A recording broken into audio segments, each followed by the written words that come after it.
first movement starts off really with a fanfare, just an announcement of what kind of a work it's going to be. That gets us going, and I think the audience should be able to tell immediately that this is going to be a joyful work.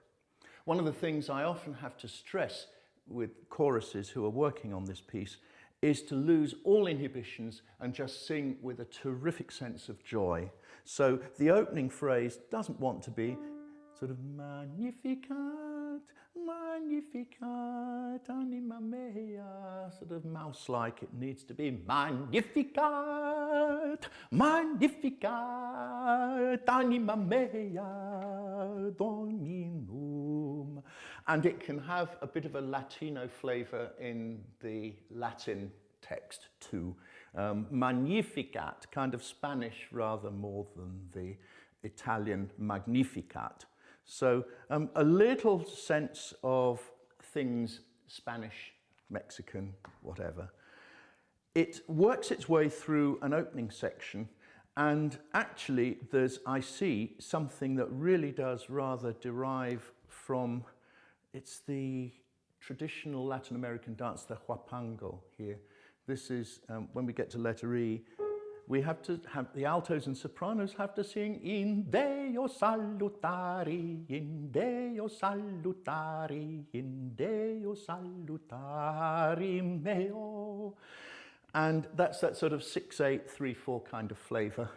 I have a kind of feeling, you know, Leonard Bernstein used that in West Side Story. I may have had that in my mind when I wrote this, but it almost needs to be sung with a little bit of hip swinging.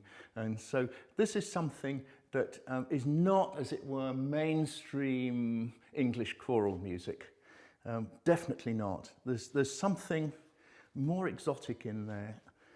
But yet, I can never resist Gregorian chant. Whenever I'm setting a liturgical text, somehow my mind turns to Gregorian chant, because it is for me the music of the Christian church.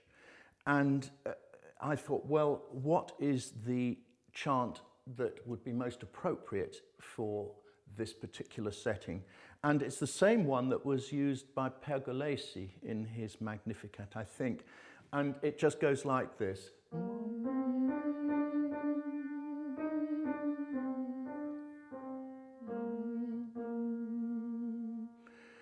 And I thought, well, that can come in somewhere, but most people would probably miss it.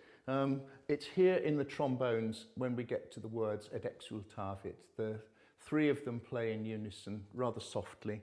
And so it's kind of a little piece of inaudible order rather than audible form to make that musicological distinction, because it doesn't matter if you don't hear that it's there, but it's just rather nice if you do happen to know it's there, and it fits against the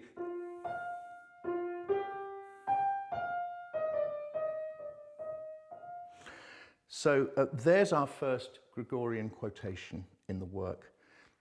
The music takes a quieter turn for the Virgin Mary thinking to herself, gosh, God has looked upon me, I'm just an ordinary, lowly person, quia respexit humilitatem ancile suae. And I've symbolized that by turning to unaccompanied choir. This is almost the only a cappella passage in the whole work, to the words quia respexit humilitatem ancile suae. For he's looked upon the lowliness of his handmaid. And then when she realizes how huge this thing is that is happening to her, she says, behold, ecce, look, listen, gosh. From this time, everybody's going to say that I'm blessed for generations. An extraordinary thought for a young girl to have, really. It is, of course, very strongly influenced, the Magnificat text, by the Old Testament song of Hannah. And I suppose the way you can explain that is to say, well, the Virgin Mary was brought up in the temple and would have been familiar with the Old Testament text. So when she came to express her joy, she probably would have remembered those words that would have been familiar to her. And then once she comes to that, in a sense, that natural pause in her thinking, you know, gosh, this thing that's going to happen to me is so amazing, then it's reprise time. And we actually return to the opening thought, Magnificat, Anima mea Dominum. And the first movement ends really just with these rather festive cries of Magnificat, Magnificat, Magnificat. And that, I think, sets the tone for the sort of work it's going to be. It's going to be joyful, it's going to have a strong element of dance in it, and it's focusing very much on how this text would have seemed to the Virgin Mary herself. And so I think we have a fairly good idea. One of the things that you have to think about in composition is whether you want to be upfront with your listener immediately and say this is the kind of work it's going to be, or whether you want to hold back some surprises. And I think on the whole this is a work which doesn't have too many surprises. It probably does fairly much tell you what you're in for.